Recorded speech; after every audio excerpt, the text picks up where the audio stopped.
दूर किसी जंगल में एक टूनी चिड़िया रहती थी। टूनी चिड़िया ने गन्ने की फसल लगा रखी थी। उसी जंगल में एक कालू कौवा भी रहता था और उसने भी गन्ने की फसल लगा रखी थी, मगर कालू कौवे की फसल टूनी चिड़िया से बहुत कम थी। अरे ये क्या, हर बार की तरह इस बार भी मेरी फसल टूनी चिड़िया से थोड़ी है। वो टूनी चिड़िया हर बार मुझसे ज्यादा फसल उगा लेती है और बहुत ज्यादा पैसा कमाती है। इस बार मैं उसको छोड़ूंगा नहीं। शाम होते ही टूनी चिड़िया अपने घर चली गई और कालू कौवा टूनी चिड़िया के खेत में आ गया और उसके बहुत सारे गन्ने तोड़कर वहां से चला गया। ये हुई ना बात, अब आई है टूनी चिड़िया मेरे बराबर। अब उसकी और मेरी फसल बराबर हो गई है। अब वो मुझसे ज्यादा पैसा नहीं कमा सकती। जब अगले दिन टूनी चिड़िया अपने खेत में आई तो उसने देखा कि उसके बहुत सारे गन्ने टूटे हुए थे। ये देखकर वो बहुत निराश हो गई। अरे ये क्या हो गया, रातों रात मेरे गन्ने कैसे टूट गए? ये खुद तो नहीं टूट सकते। रात तो तेज हवा भी नहीं चली। मुझे लगता है कि ये जरूर किसी पक्षी का ही काम है। हमारे जंगल में कालू कौवे के अलावा ऐसा काम कोई नहीं कर सकता। चलो मैं अभी जाकर उसकी खबर लेती हूँ। मैंने टूनी चिड़िया के बहुत सारे गन्ने तोड़ दिए हैं। अब उसके पास बहुत कम गन्ने बचे हैं। अब मैं देखता हूँ कि वो मुझसे ज्यादा पैसे कैसे कमाती है। कालू कौवे की ये बातें टूनी चिड़िया ने आते हुए सुन ली और वो कालू कौवे के पास आकर बैठ गई। अरे टूनी चिड़िया, तुम कब आई? क्या तुमने कुछ सुना तो नहीं? दुष्ट कौवे, मैंने तुम्हारी सारी बातें सुन ली हैं। तुमने मेरे साथ अच्छा नहीं किया। मैंने इस बार गन्ने का जूस बेचने का सोचा था, लेकिन अब तो मेरे पास बहुत कम गन्ने बचे हैं। अब मैं पैसे कैसे कमाऊंगी? लो भला, ये भी कोई चिंता करने की बात है। देखो मेरे पास कितने सारे गन्ने लगे हुए हैं। तुम मेरे गन्नों का रस निकाल कर बेचा करो और आधे पैसे मुझे दे दिया करना। बेचारी टूनी चिड़िया के पास और कोई रास्ता नहीं था, तो वो फौरन मान गई। ठीक है कौवे भैया, आप मुझे अपने गन्ने दे दिया करना। मैं गन्ने का रस बेचकर जो भी पैसा कमाया करूंगी, उसका आधा आपको दे दिया करूंगी। उस दिन के बाद से टूनी चिड़िया ने जंगल में गन्ने का रस बेचना शुरू कर दिया और जंगल के सभी पक्षियों को टूनी चिड़िया का रस बहुत पसंद था और टूनी चिड़िया गन्ने का रस बेचकर बहुत ज्यादा पैसा कमाने लग गई। अरे ये टूनी चिड़िया कितनी चालाक निकली है। ये मेरे गन्नों का रस बेचकर कितना ज्यादा पैसा कमा रही है और मुझे सिर्फ आधे ही पैसे देती है। अब मैं इसको गन्ने नहीं दिया करूंगा, बल्कि खुद जंगल में गन्ने का रस बेचकर सारा पैसा कमाया करूंगा। अभी कालू कौवा ये बातें कर ही रहा था कि टूनी चिड़िया उसके आधे पैसे लेकर वहां आ गई। कौवे भैया, ये लो अपने हिस्से के आधे पैसे। अब मुझे थोड़े गन्ने दे दो और इस बार जरा ज्यादा गन्ने देना। हमारे गन्नों के रस की डिमांड ज्यादा हो गई है। अरे नहीं टूनी चिड़िया, अब मैं तुम्हें अपने गन्ने नहीं दिया करूंगा, बल्कि मैं खुद अपने गन्नों का रस निकालकर जंगल में बेचा करूंगा। तुम ऐसे ही मेरे आधे पैसे ले जाती हो। अब सारे पैसे मैं खुद ही कमाया करूंगा। तुम अपने घर जाओ, शाबाश। परंतु कौवे भैया, अगर आप मुझे गन्ने का रस बेचने नहीं दोगे तो फिर मैं पैसे कैसे कमाऊंगी?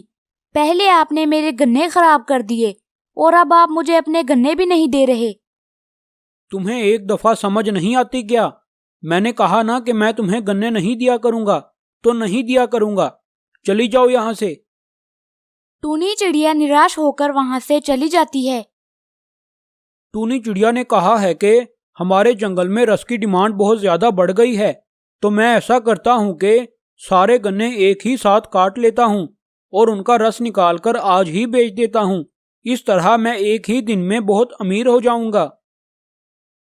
तभी कालू कौवे ने अपने सारे गन्ने एक ही दफा काट लिए और उसी दिन दूसरे जंगल में मिट्ठू तोते की शादी थी। तो कालू कौवे के जंगल के सभी पक्षी दूसरे जंगल चले गए और उधर कालू कौवे ने अपने सारे गन्ने काटकर रस की दुकान खोल ली, मगर सारा दिन कोई भी पक्षी उसकी दुकान पर नहीं आया। अरे ये क्या, टूनी चिड़िया तो कह रही थी कि हमारे जंगल में रस की डिमांड बहुत ज्यादा हो गई है और आज तो यहाँ कोई पक्षी नजर नहीं आ रहा। ऐसे तो मेरे सारे गन्ने शाम तक खराब हो जाएंगे। तभी एक चील कालू कौवे की दुकान पर आ जाती है। अरे चील बहन, आप कब से गन्ने का रस पीने लग गई? आप तो पक्षियों का शिकार करके खाती हैं। अरे बुद्धू कौवे, क्या तुम्हें नहीं पता कि हमारे साथ वाले जंगल में मिट्ठू तोते की शादी है और हमारे जंगल के सभी पक्षी दूसरे जंगल गए हुए हैं, इसीलिए आज मुझे शिकार नहीं मिल सका। तो आज का दिन मैं गन्ने का रस पीकर गुजार लूंगी। तुम जल्दी से मुझे 2 गिलास गन्ने का रस दे दो और मुझसे पैसे मांगने की कोशिश ना करना, वरना मैं यहीं तुम्हारा जूस बना दूंगी। तभी आखिरकार कालू कौवे के 2 गिलास बिक जाते हैं और वो भी पैसों के बगैर। और शाम तक कालू कौवे के सारे गन्ने खराब हो जाते हैं। इस तरह कालू कौवा अमीर बनने के चक्करों में अपने थोड़े पैसों से भी हाथ धो बैठता है। तो प्यारे दोस्तों, इस कहानी से हमें ये सबक मिलता है कि हमें किसी के साथ बुरा नहीं करना चाहिए। दूर किसी हरे भरे जंगल में एक कालू कौवा और रानी कौवी रहते थे। कालू कौवा बड़ा ही कामचोर और आलसी था।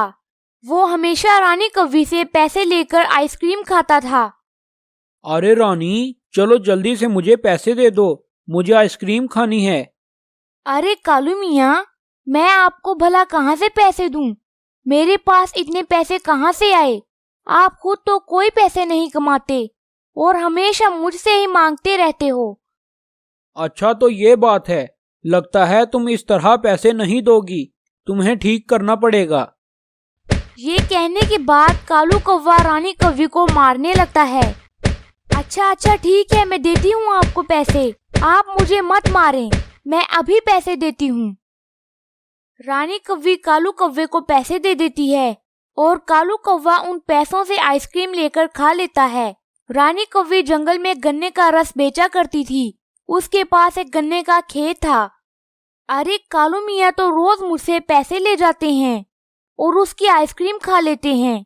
अब चाहे कुछ भी हो जाए, मैं उन्हें पैसे नहीं दूंगी, चाहे वो मुझे जितना मर्जी मार लें। थोड़ी देर बाद रानी कौवी घर चली जाती है। अरे रानी, लाओ आज तुमने कितने पैसे कमाए हैं, मुझे दे दो, मैंने आइसक्रीम खानी है। नहीं, मैं तुम्हें अब कोई भी पैसा नहीं दूंगी, तुम जो मर्जी कर लो, तुम्हें 1 भी रुपया नहीं मिलेगा। ये सुनकर कालू कौवा रानी कौवी को मारने लगता है, लेकिन रानी कौवी फिर भी कालू कौवे को पैसे नहीं देती। अच्छा ठीक है, अगर तुम मुझे पैसे नहीं दोगी तो मैं कहीं और से इंतजाम कर लूंगा। ये कहकर कालू कौवा वहां से चला जाता है। अरे पता नहीं अब ये क्या करेंगे, ये जो भी करें इसके बाद भरपाई तो मुझे ही करनी होगी। कालू कौवा एक कबूतर को लेकर रानी कौवी के खेत में जाता है। कबूतर भैया, तुम ये गन्ने का खेत मुझसे कितने पैसों में खरीदोगे? अरे ये खेत तो बड़ा ही शानदार है, ये तो मैं मुंह मांगे पैसों में खरीद लूंगा। तुम बताओ कितने पैसों में बेचोगे? कबूतर भाई, आपके लिए सिर्फ 2 लाख रुपए। ठीक है कौवे भैया, ये लो 2 लाख रुपए, आज से ये खेत मेरा हुआ। कालू कौवा वो पैसे लेकर आइसक्रीम खाने के लिए चला जाता है और जाकर आइसक्रीम की पूरी दुकान खरीद लेता है। थोड़ी देर बाद रानी कौवी अपने गन्नों के खेत में आती है। अरे कबूतर भैया, आप मेरे गन्नों के खेत में क्या कर रहे हैं? कहीं मेरे गन्ने तो चुराने नहीं आए? कौवी बहन, ये खेत आपका हुआ करता था, लेकिन अब तो ये खेत मेरा हो चुका है। तुम्हारे पति कालू कौवे ने मुझे ये खेत मुंह मांगे पैसों में बेच दिया है, चली जाओ मेरे खेत में से। तभी कालू कौवा जंगल में कहीं जा रहा था तो उसे एक तोता नजर आया जो मरने वाला था। अरे तोते भैया, आपको क्या हुआ है? कौवे भैया, मैं बहुत ज्यादा आइसक्रीम खाया करता था, जिसकी वजह से अब कोई भी डॉक्टर मेरा इलाज नहीं कर सकता। अब कुछ ही दिनों में मैं मर जाऊंगा। अगर मैं ज्यादा आइसक्रीम ना खाता तो आज मेरी ये हालत ना होती। अरे आइसक्रीम तो मैं भी बहुत खाता हूँ, इस तरह तो मेरा भी यही हाल हो जाएगा। आज से मैं आइसक्रीम खाना बंद कर दूंगा और दोबारा कभी आइसक्रीम नहीं खाऊंगा। और जो आइसक्रीम की दुकान मैंने खरीदी है, मैं अब वहाँ काम करना शुरू कर दूंगा और दूसरे लोगों को वो आइसक्रीम बेचा करूंगा।